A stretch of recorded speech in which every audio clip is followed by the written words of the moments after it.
Muchas gracias, buenos días. Es un placer estar aquí con ustedes y con la hospitalidad que me han brindado, especialmente con la doctora María Cecilia Plester y todo el equipo, con Adriana y todo el equipo, y sobre todo pues con tener la oportunidad de hacer un evento y participar en un evento donde pues podemos dialogar y plantear problemas y relacionados sobre todo con, pues no solamente con el conflicto y con el proceso de paz, sino también pues escuchar otras voces que en algún momento pues sentimos el conflicto y nos distanciamos o nos exiliamos y voluntariamente.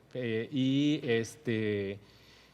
bueno, compartir un poco sobre este trabajo que es sumamente joven, ustedes lo van a ver por varios aspectos que hay que reconfigurar, revalorar, que es lo que he denominado como líder de un grupo sobre el tema del giro pedagógico, que realmente más bien es un trabajo inicialmente que recopila algunos conceptos importantes. En México hay una radio nacional que presenta precisamente el programa nacional los domingos a las 10 de la noche, que se llama La Hora Nacional. El 26 de noviembre de 2014, 2 meses después de la desaparición de 43 normalistas en la población de Iguala, en Guerrero, el fiscal general de la Nación anunció a toda la comunidad, dámosla a otra diapositiva, por favor, anunció a toda la comunidad, a todo el país, algo que él denominó y que se llamó en adelante la verdad histórica. Obviamente este concepto es bastante apetitoso para aquellos que trabajamos el tema de la epistemología en alguna forma, ¿no? Creo que es bastante importante. Sin embargo, desafortunadamente es más un concepto jurídico que acompaña también el tema de la verdad legal. Y este concepto jurídico quiere decir que básicamente se han agotado todas las pruebas, se han vinculado todos los sujetos y sus familiares, el mundo parental, etcétera, para hablar de un suceso trágico y que finalmente se ha acabado por cerrar, ¿no? Es una forma de bucle, de cierre que hizo el gobierno. Diferente a la verdad legal, que es aquella que está vinculada básicamente a todas las pruebas y a la participación de todos los participantes de este conflicto, de esta tragedia, más bien que hemos llamado nosotros. Siguiente, por favor. Después de escuchar, digo que ¿por qué la hora nacional? Porque el fiscal hizo una especie de hora nacional y paró al país. Lo que dijo el fiscal fue relatar de una manera muy, muy detallada, muy fina, todos los sucesos organizados de manera cronológica con todos los problemas que esto trae, por supuesto, de una historia lineal. Solamente voy porque no me interesa la morbosidad del acto, sino la reflexión de lo que siguió, pero lo que planteó fue que los 43 estudiantes de Ayotzinapa fueron abordados en Iguala, en Guerrero, porque ellos iban para una celebración en Tlatelolco, la celebración la conmemoración de la matanza de Tlatelolco en el 68, y se dirigían y en Iguala fueron abordados por la policía municipal. Fueron arrestados, torturados, asesinados y quemados y tirados al río.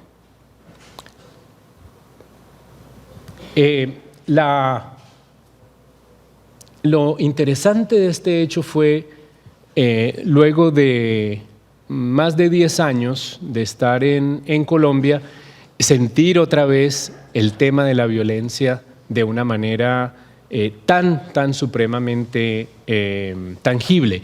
Y fue muy interesante porque después de esto yo iba para clase de ética y no podía hablar de lo emotivo que fue. Bueno, disculpe.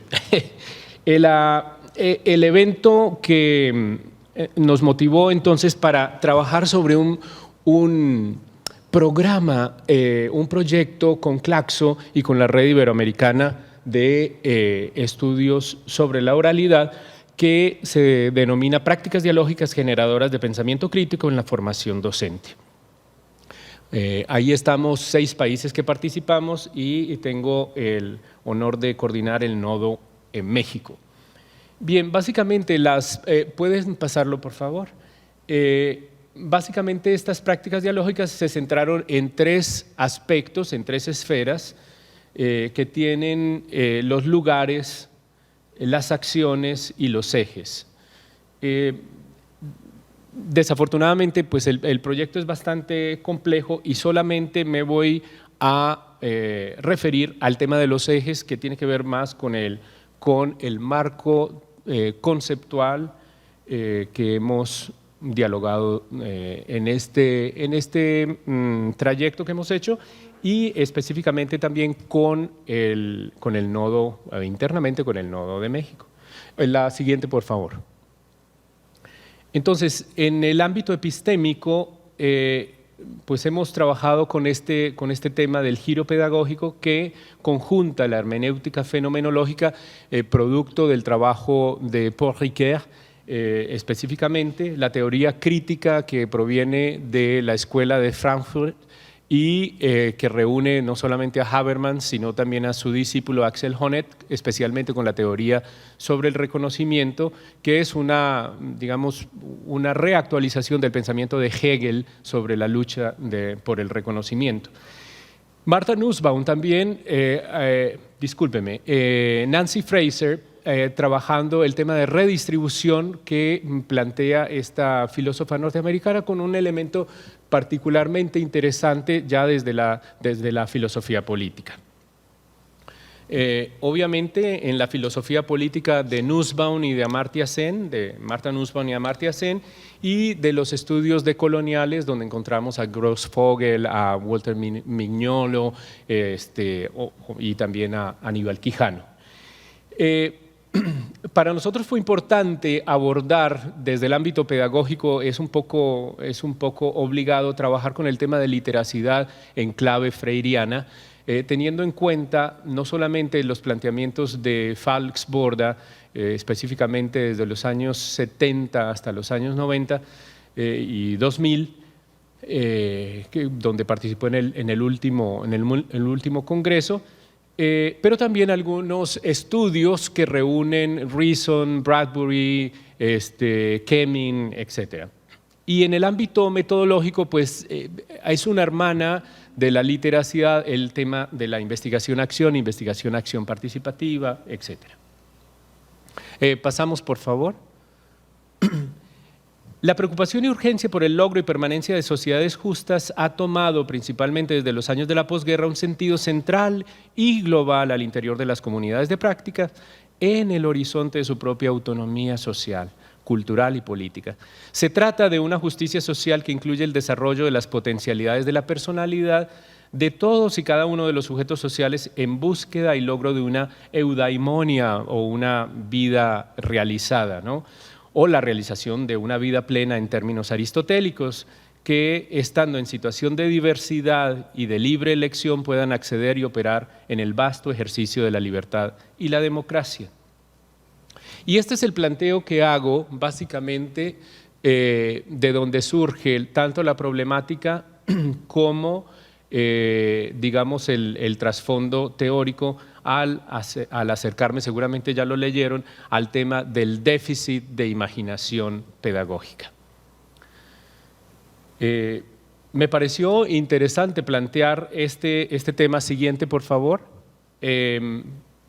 porque básicamente lo que encuentro es que en general indica este déficit la imposibilidad o la dificultad en las instituciones de educación en este momento a nivel global de imaginar y concretar proyectos sociocognitivos que permiten la incorporación de categorías sociales como la solidaridad, la hospitalidad, la cooperación, la estima social, el reconocimiento, la inclusión social, capaces de impactar directamente a nuestras sociedades contemporáneas y de favorecer una vida digna para sí mismos y con otros en instituciones justas, parafraseando a Ricoeur. Se trata pues de una pérdida de una intuición, una intención y una imaginación pedagógicas para construir un proceso y un proyecto de aprendizaje social que deshaga la confusión entre fines y medios y se oriente a la construcción de sentido y significado de una vida humana. Esta situación induce procesos de desinstitucionalización y dessocialización, como lo llama Touraine en el último libro, que pueden generar trastornos en el proyecto mismo de los sujetos y en la viabilidad de las sociedades. Seguramente ya leyeron este también, así que me voy a pasar. ¿La pasas, por favor? Básicamente entramos entonces por el tema de la construcción del sujeto y la inclusión del sujeto social, pero hay algo que quiero tomar de la filosofía hegeliana, y especialmente en Jena, cuando se refiere a que el problema de el problema de la formación y de la conciencia, de lo que llamaba Husserl, la conciencia que traspasa, transversal a toda la vida y que es capaz también de ir más allá de la vida, ¿no? Y es que el problema que se pone en juego es de una naturaleza pedagógica, es decir, que la formación de la conciencia o esa conciencia trascendental, discúlpeme, de esa conciencia individual que deberá igualarse con el espíritu del tiempo. Siguiente, por favor. Entonces, quiero decir que el reconocimiento y la inclusión se aprenden, denotan un proceso sociocognitivo que pasa por la necesaria experiencia con los otros y la naturaleza de las emociones que están en el interior de esas experiencias. Entonces, el aprendizaje en Hegel es una conciencia del ser y del otro. En Kant es una filosofía trascendental. En Habermas representa una moral cognitiva. En Honneth y en Ricoeur el germen mismo del reconocimiento social mutuo. Y en Sen y Nussbaum significa el propio cultivo de la humanidad. Siguiente, por favor. Bien, entonces tengo que hablar y tengo que hacerlo en 2 minutos. No, en otro poco más, en 15 minutos. Muy bien. Antes de entrar al giro pedagógico, tengo que hablar de 2 conceptos que son fundamentales en la filosofía y sobre todo en la acción comunicativa y lo que siguió más allá en la inclusión del otro en Habermas y de la filosofía política de Nussbaum. Siempre explico el tema de la simpatía cognitiva como un fenómeno musical, ¿no? Es decir, cuando ustedes conocen que el piano es un instrumento de percusión, hay que golpearlo para que suene, ¿no? Pero lo que de pronto no sabemos o no es común que se sepa, es que al percutir el piano, un intérprete, cualquier persona, esa tecla va a un martillete que pega a un grupo de 3 cuerdas. Lo interesante no es tanto el golpe, lo que sucede, lo interesante es que el martillete pega en la cuerda del centro. Son 3 cuerdas por cada una de las teclas blancas y negras. Cada una tiene 3 cuerdas. El martillete pega en la mitad y las 2 otras cuerdas suenan por simpatía. Esto quiere decir que hay una naturaleza en esas cuerdas que permiten que puedan vibrar y en el caso de que una no esté a tono, que esté desentonada o desafinada, se presentarían 2 sonidos o 3 sonidos. La simpatía no es suficiente para entablar una construcción con el otro que tenga un aspecto sociocognitivo, es decir, no solamente desde el cognitivismo puro ni el construccionismo, pero sí desde, digamos, desde un pensamiento epistémico decolonial, para no hablar de constructivismo. El tema de la simpatía cognitiva es todo cuerpo, es toda actividad corporal, es muy Levinas o Levinas, es una excedencia, una excedence hacia el otro, es una entrega por donde todos los marcos epistémicos teóricos no existen. Y esta simpatía empática de la que habla Habermas la plantea como una disposición hacia la justicia. Y esto es lo más interesante. Decir que hay que pasar por el mundo del otro de una manera simpática, empática, que la empatía surge de una manera sociocognitiva, es decir, que al saber los contenidos que rodean ese Lebenswelt o ese mundo de la vida, es allí donde se encuentran las personas, estando en el mundo, pero como dice Freire también, estando con el mundo. Adelante, por favor. Con razón, ustedes no habían leído. Muy bien. Lo dejo un poco porque ya me había referido. Solo un momento para que alcancen a leer. Y ya, la siguiente, por favor. Entonces, plantea Habermas que solo como participantes de un diálogo inclusivo y orientado hacia el consenso se requiere de nosotros que ejerzamos la virtud cognitiva de la empatía, que él llama la simpatía empática, ¿no? Y que Nussbaum, que es bastante habermasiana, pues se pega de ahí también, que hace hacia las diferencias con los otros en la percepción de una situación común, cuando él los escribe en Estados Unidos, en Pittsburgh, en la Universidad de Pittsburgh. Lo importante de este giro narrativo es que Ricoeur habla de un concepto que vamos a dialogar en el giro pedagógico, que se refiere a la identidad narrativa. Precioso, un concepto fundamental que luego vamos a hablar, pero que le permite devolverse de dos maneras a la filosofía aristotélica. Una en el concepto de mitos con chapeau, que quiere decir con gorrito, que quiere decir esta mitología, no una mitología de la Grecia helénica antigua, sino de la ficción, que permite hablar de un Dasein o de un camino para encontrar la verdad, pero mediado por el lenguaje y específicamente por la narración. Luego encontramos en el giro pragmático, el giro narrativo también encontramos a Rorty, que es importante también vincular. En el giro pragmático pasa de un ámbito imaginativo a performativo, y es donde vienen todas estas teorías de la acción y todas las teorías vinculadas de la filosofía política a la acción, y que pertenecen mucho a los años 70 y al trabajo que ya se hacía un trabajo de emancipación, que encuentra en Latinoamérica el giro decolonial como decía, en trabajos con Grossfogel, Walter Mignolo, Aníbal Quijano, Jaime Preciado, etc. Para llegar al tema del giro pedagógico, que después de lo emancipatorio, obviamente Dussel, que llega al giro pedagógico con un ámbito formativo. Pasamos a la siguiente, por favor.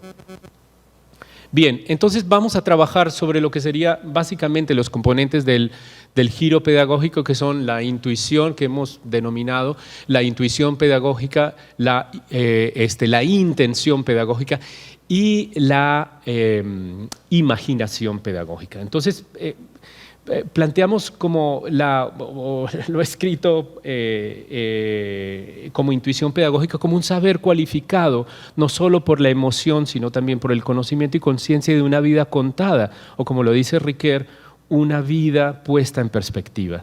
En ella empieza la armonización epistémica, pero no precisamente teórica. Su naturaleza es dialéctica, por lo tanto se refiere menos a la contribución lógica y menos a la construcción lógica y más a la lógica de la construcción.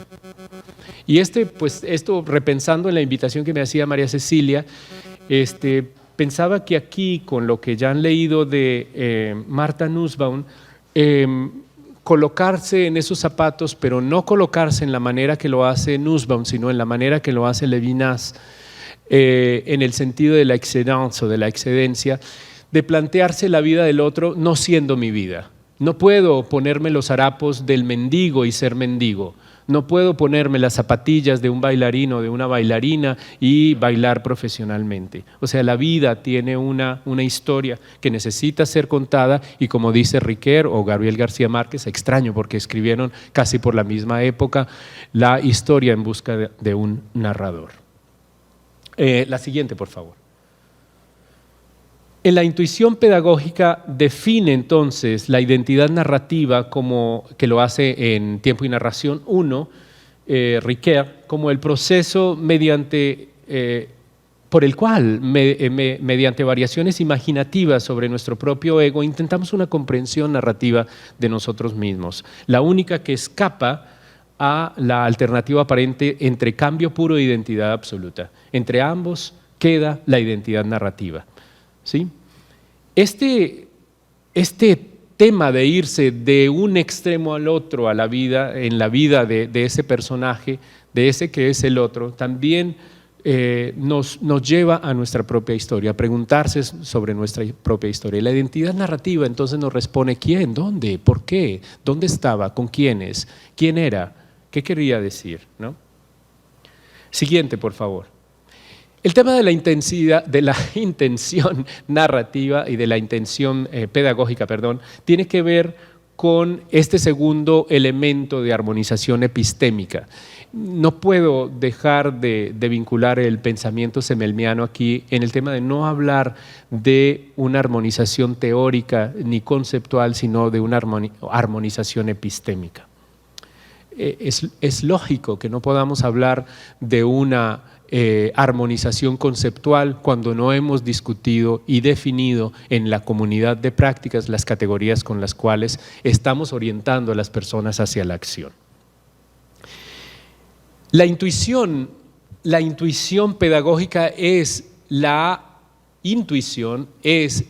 empatía simpática, mientras que la intención pedagógica requiere de un proyecto. Y este proyecto que está en Merleau-Ponty, que está en Riquer y que está en Gadamer, es esa vida digna de aristotélica, ¿no? Esa vida que busca la dignificación a través del reconocimiento mutuo en instituciones justas, como lo plantea Riquer. Entonces la intención pedagógica se diseña conscientemente en la comunidad y pone en marcha de una manera participativa, normativa, los proyectos de aprendizaje social necesarios, coherentes, pertinentes para concretar en el mundo de la acción el logro de una vida digna. Siguiente, por favor.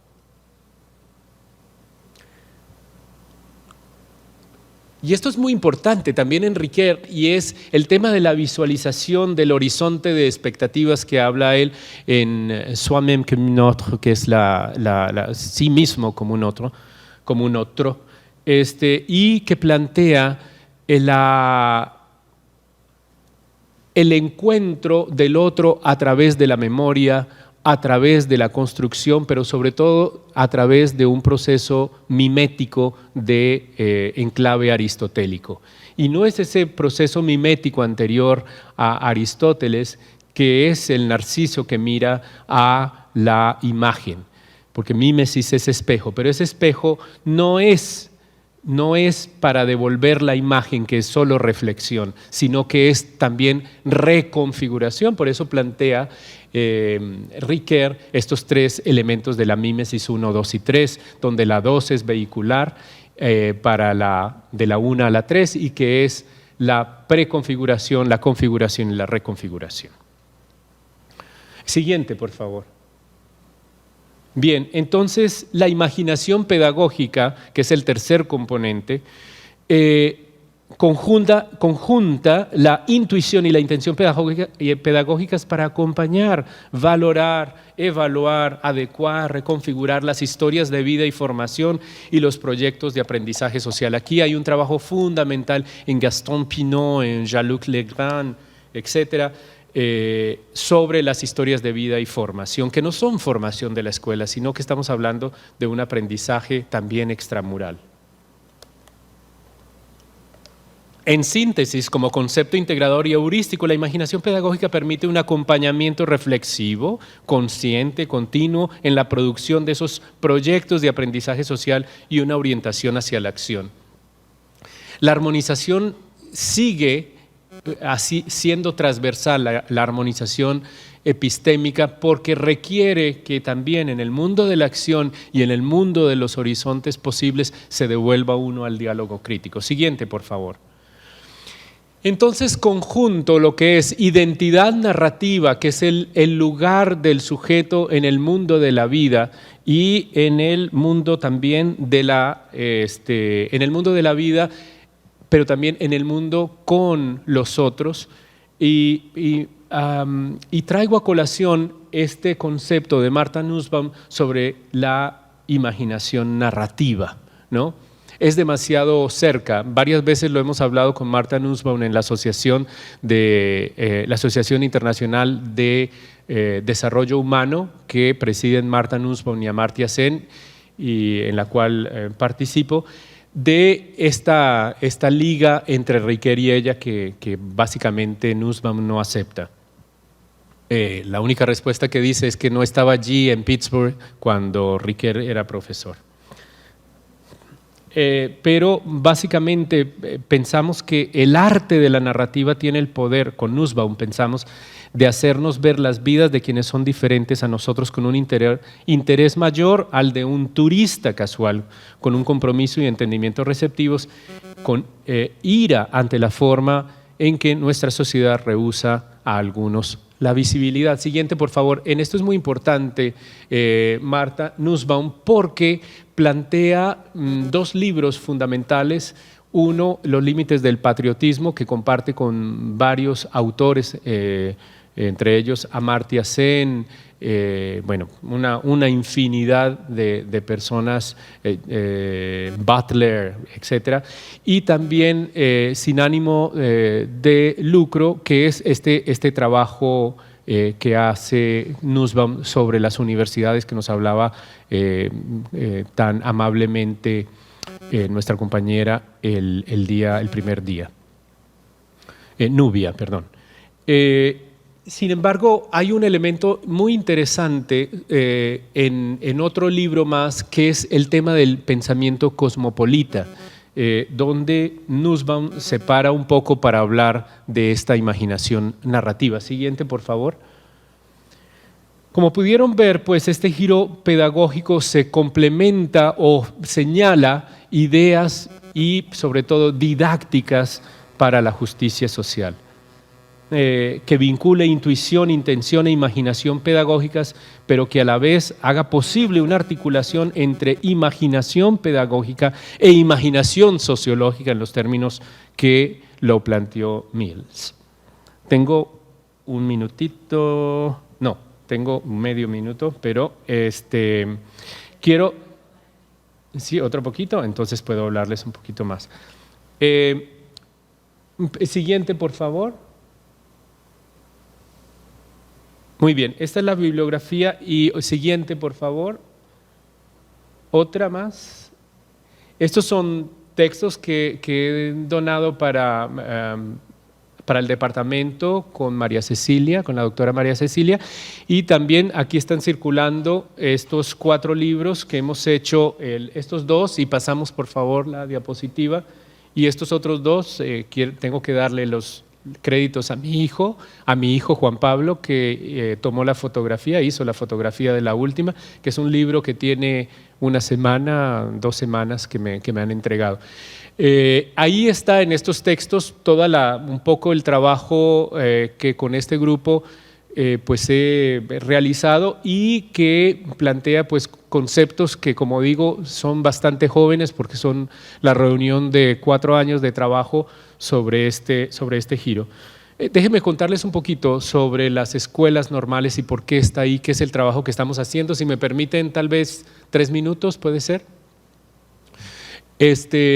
Bien, las escuelas normales fueron muy importantes desde su origen. El origen está en Reims, en Francia, en la comunidad de los hermanos lasallistas. Cuando Juan Bautista de La Salle se retiró de la comunidad, se retiró de ser sacerdote y fundó para trabajar con niños de la calle y con niños pobres, la comunidad de los hermanos. Y ahí empezó a trabajar sobre el tema de las normales y lo que hacía es que diseñó todo un manual que se llamó Conduite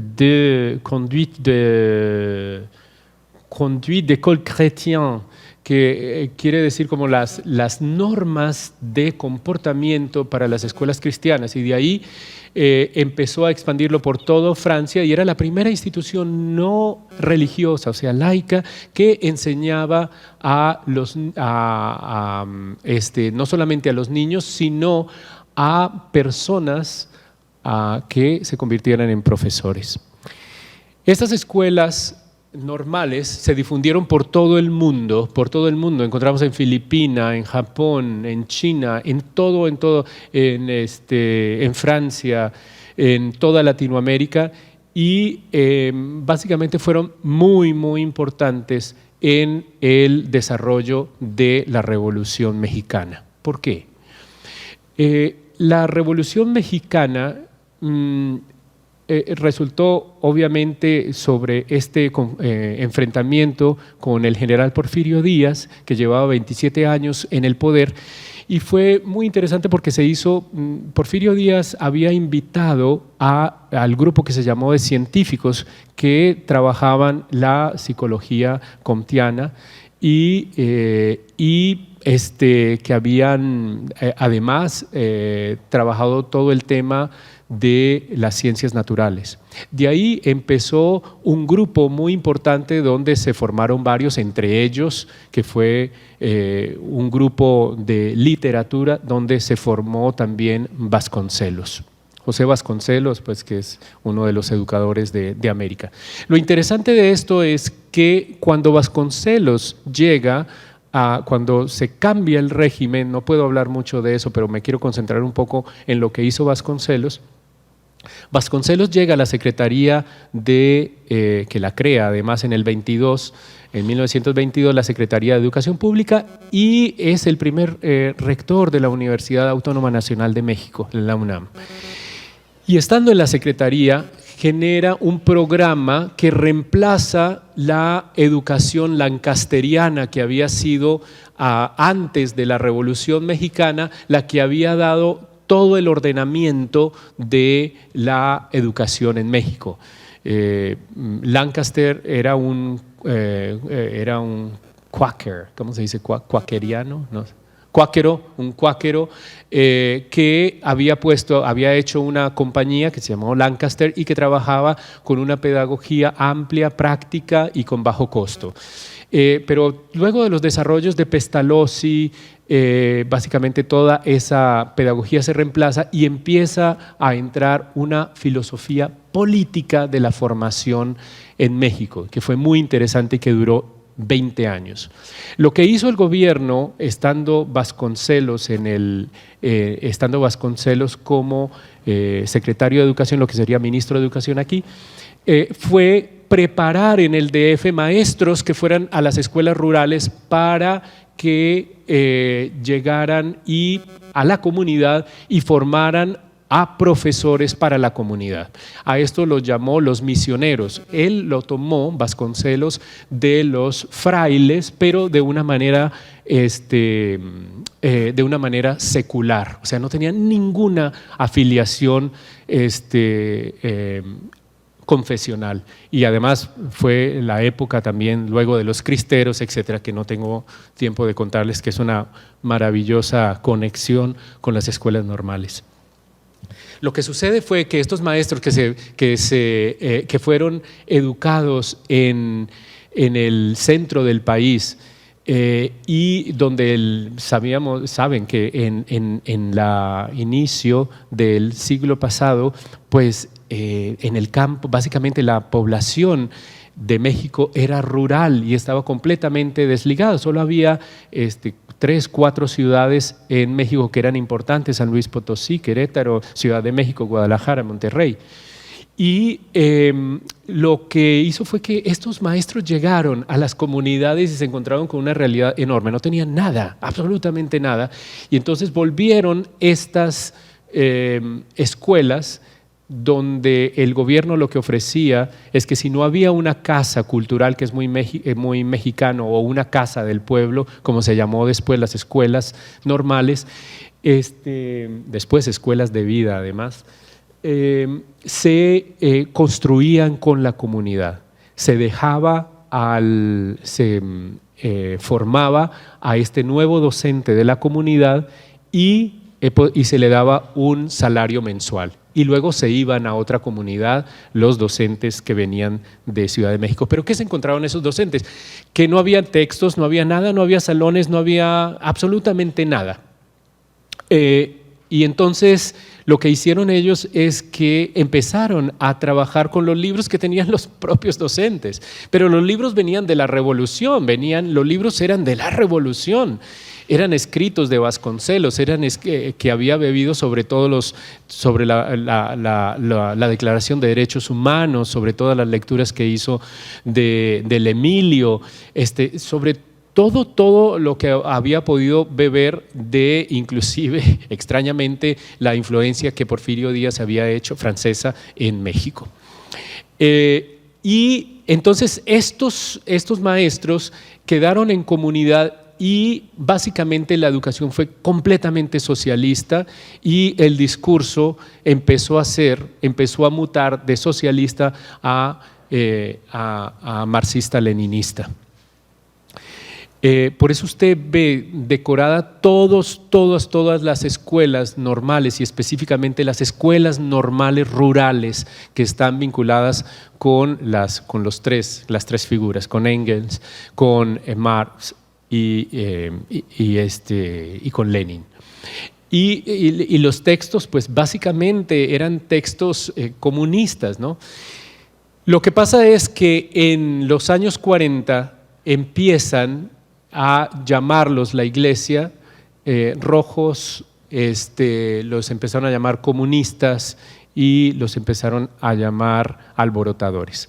De ahí que es muy emblemática la escuela rural de Ayotzinapa, porque básicamente fue una de las primeras escuelas rurales. Las escuelas rurales llegaron a ser 95 escuelas, que en los 40 llegaron a 45 y hoy tenemos 16 escuelas normales en toda la República. Es decir, que las escuelas normales están abandonadas y traicionadas por el mismo Estado, no el Estado como no gobierno, el Estado que las creó y que las creó para hacer una educación viable, comunitaria, una educación socialista y una educación que dignificara la vida. Es por eso que nos abocamos a trabajar con la única escuela rural, normal rural en Jalisco, que es la escuela de Atequiza, donde estamos hace ya más o menos año y medio, casi 2 años, y donde hemos trabajado. Yo hace 7 años trabajo allí ofreciendo cursos a los maestros, pero hubo un cambio ahí interesante, pasamos de ir a la comunidad a sacar datos a ahora hacer ejercicios de investigación-acción para crear los datos y legitimar los datos con la comunidad.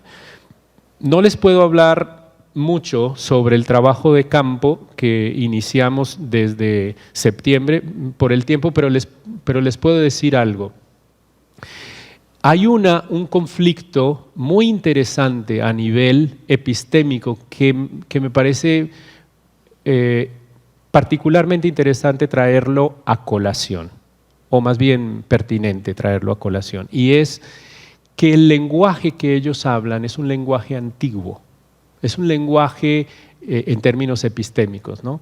Es decir, que hablan de la reivindicación, pero en términos, o sea, tienen que ver mucho el tema de la emancipación, pero uno ve que en los conectores que hacen, en el lenguaje mismo, en el discurso que plantean, prácticamente es casi un lenguaje aprendido, un lenguaje heredado. Este lenguaje se ve y se sostiene obviamente en las marchas que hacen, sobre todo ahora con la desaparición de los 43 normalistas, y que se mantiene transversal cuando uno va a la comunidad y habla con ellos. Pero también hay una modificación, una innovación semántica importante dentro de las narrativas. Y es que las narrativas que tienen ellos ahorita son, si bien reivindicadoras, no tienen las historias tan violentas, por lo menos en Jalisco, que hubo desde los años 70 hasta los años 90. Entonces, ahora es un poco distinto, estamos explorando a través de análisis crítico del discurso y obviamente con estos elementos teóricos que planteaba al principio, de acercarnos un poco a las narrativas sobre este problema. Quiero dejarles el tema del giro pedagógico como un concepto completamente abierto, poroso y para discutir como lo hemos hecho en estos 4 años. Muchas gracias. Bueno, muy buenos días. Muchas gracias al profesor César Correa por esa invitación a empezar a revisar las posibilidades que hay dentro de lo lingüístico, lo narrativo, lo pragmático, lo emancipatorio y bueno, y pensar desde allí lo que sería un giro pedagógico. Yo quiero tomarme el atrevimiento de lanzar unas 2 primeras preguntas con el ánimo de calentar y de llevar un poco la discusión.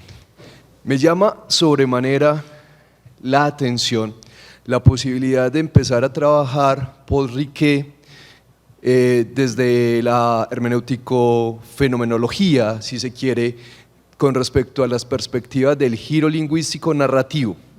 Pero ¿cómo llevarlo entonces, cómo poder crear ese puente a lo pragmático? Sería una de ellas, especialmente si se da desde la figuración, bueno, dentro de uno de sus textos, que es Texto y Narración, cómo se construye el acto narrativo, que ahora no lo mencionabas, esa imaginación narrativa que también retoma Martha Nussbaum, lo figurativo, lo prefigurativo, lo figurativo y posteriormente lo configurativo, que es donde entraríamos nosotros, sobre todo con la apuesta que nos haces al final, de trabajar desde acción crítico-social, donde nosotros como investigadores también formamos parte de esto que se viene construyendo. Y una segunda pregunta sería, ese giro que nos mencionas toma personalmente valor porque antes de venir escuchaba que hay 4 desaparecidos en este momento en Jalisco, estudiantes de cine. Vemos entonces, en este momento estaban los estudiantes de las instituciones públicas manifestándose con el temor a que ocurra nuevamente lo de los 43 desaparecidos que nos mencionabas. Vemos entonces que hay una postura crítica, si se quiere, hay una posibilidad de emancipación constante en los estudiantes. ¿Qué es lo que está ocurriendo con la formación actual allí? Que hay cierto temor por parte del Estado, o al menos es lo que uno podría hacer una lectura desde acá, y esto como lo podríamos llevar si tomamos en cuenta palabras de Émile Durkheim, que ahora de pronto lo mencionabas no tácitamente, y es, bueno, ¿cuál es la función de la escuela? Claro. Porque hasta donde propone es entregarle al gobierno de turno los estudiantes, el ciudadano que se necesita. Vemos que esto es una apuesta desde hace 120 años y al menos en Colombia es reiterativa, salvo con algunas excepciones. Muchas gracias, David, por acompañarme y por empezar este diálogo. Vamos a empezar, yo creo que por la segunda, que es menos difícil, creo. Precisamente ayer recibimos la noticia, hoy no hay clase en la Universidad de Guadalajara, en protesta toda la universidad, si estamos hablando de 280,000 estudiantes en Jalisco, y todos esos 280,000 estudiantes, literal, más bien creemos que pueden estar en las calles hoy en Guadalajara. Lo particular es que estos estudiantes son de la universidad, es la tercera vez que pasa a la Universidad de Guadalajara, que tiene 15 campus con presencia en todo el estado. La posición de la universidad es bastante ambigua, como indica las izquierdas y las derechas de centro, que son tan comunes en este momento. El discurso de la universidad es un discurso denunciado por varios de nosotros sobre el tema del capitalismo académico. La universidad tiene los indicadores más importantes con la UAM, la UNAM, la Universidad de Buenos Aires, más importantes en América Latina en producción de textos, en doctores, etc. Sin embargo, me parece que el giro pedagógico ahí se explica por ese déficit de imaginación pedagógica, porque ya toda esta parte de gobierno no son capaces de imaginar una universidad. O sea, se preguntan, hacen comités, tal como lo hace el país también, como el fiscal de anticorrupción. O sea, cuando uno quiere realmente trabajar sobre la comunidad, no hace cargos. Lo mejor, dicen en México, que para evadir un problema es crear un comité.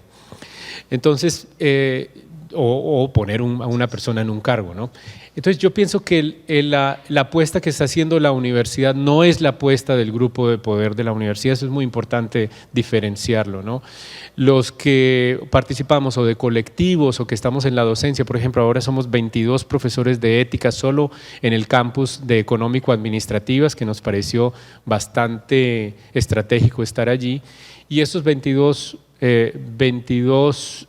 cursos tienen un espacio para el tema de la ética aplicada. A mí me parece que la universidad no sabe a qué apostarle desde la parte administrativa, pero que obviamente lo que está sucediendo, que no es una colombianización, algo así, que se esté dando, sino que es un fenómeno que tiene unas raíces desde las escuelas normales y desde las desigualdades, pero más que de la corrupción, de la impunidad. Entonces a mí me parece que la apuesta que está haciendo la Universidad de Guadalajara es fragmentaria y que además la está haciendo a través de colectivos. Colectivos, por ejemplo, para rastrear políticos, procesos y montarlos a redes sociales. Pero una apuesta de la universidad, mira, la apuesta de la universidad es idéntica a la del país en su tercer meta, que es la inclusión social y la inclusión y la justicia social. La universidad tiene un programa de inclusión social, pero lo hace a nivel distributivo, no redistributivo. Y ese es un problema. Uno no puede trabajar solamente en el lenguaje y en la retórica, sino que uno tiene, más en el ámbito aristotélico, uno tiene que trabajar por el cambio del lenguaje. No es una reunión de armonización de unos cuantos, sino es una reconstrucción desde la comunidad. Y aquí el tema de la comunidad tiene un problema en México, y es que las comunidades de estudiantes en la universidad, a diferencia de los estudiantes de las normales rurales y de las normales en general, no son los futuros cuadros directivos. Es decir, en la Universidad de Guadalajara se preparan y en muchas universidades se preparan cuadros directivos desde las asociaciones de estudiantes para que tengan ya un ethos muy, muy similar a lo que han dejado. Con eso se perpetúan en el poder.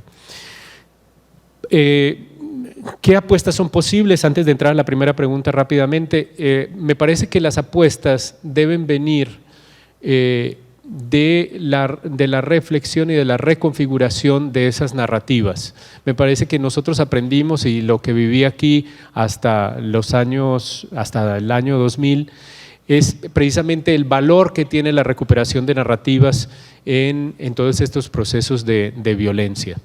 Uno de los procesos más importantes es, por ejemplo, la recuperación de lo que hace CONAFE.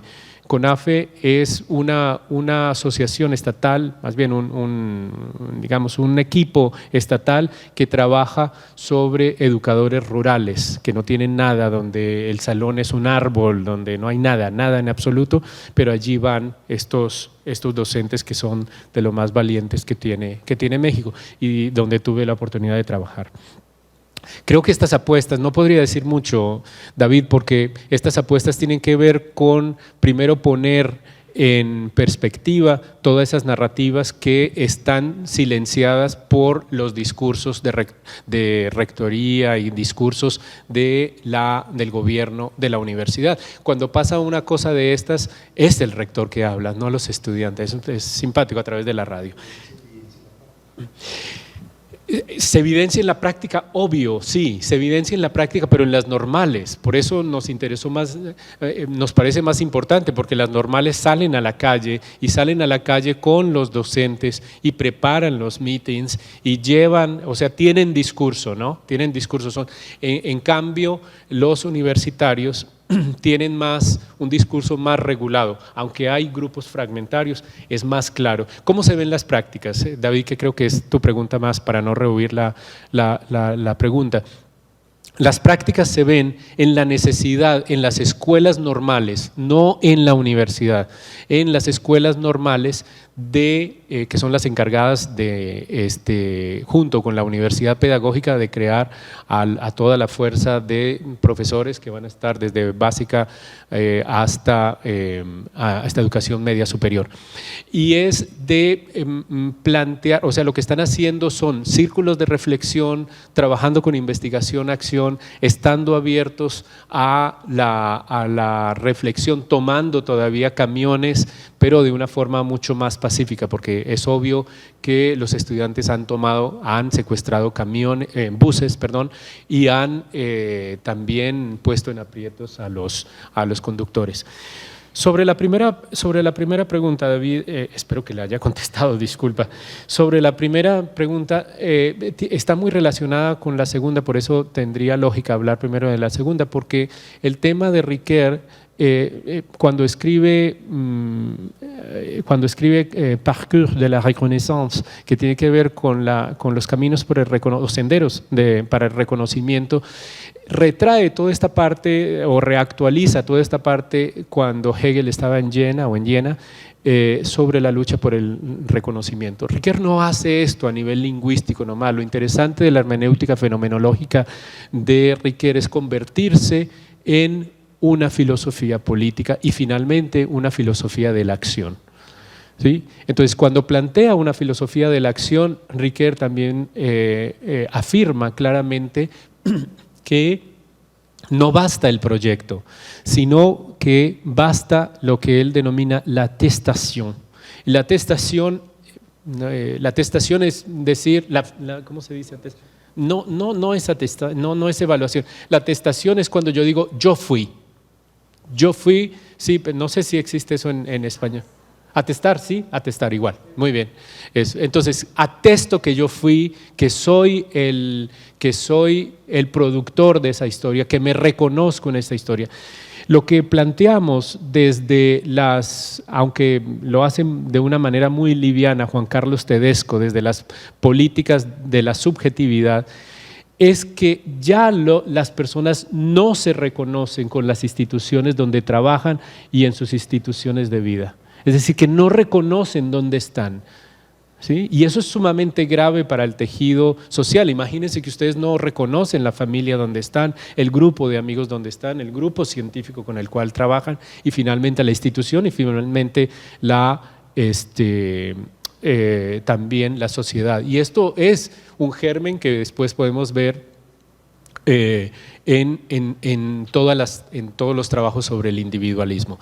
Pero concretamente, ¿cómo pasar de la acción. A mí me parece que el trabajo que se ha hecho aquí de armonización para llegar a algunos consensos son consensos que sí hay que solidificar en algún momento, pero que esos consensos también son abiertos dentro de una construcción, no una construcción lógica, sino una lógica de la construcción, que es muy de registro semmelmiano. Para Semmelmann, no importa que escribamos una historia, si esa historia tiene una sedimentación teórica que no responde a ningún debate, que no responde a ninguna armonización epistemológica, no tiene valor para el discurso, para la acción. ¿Sí? Claro.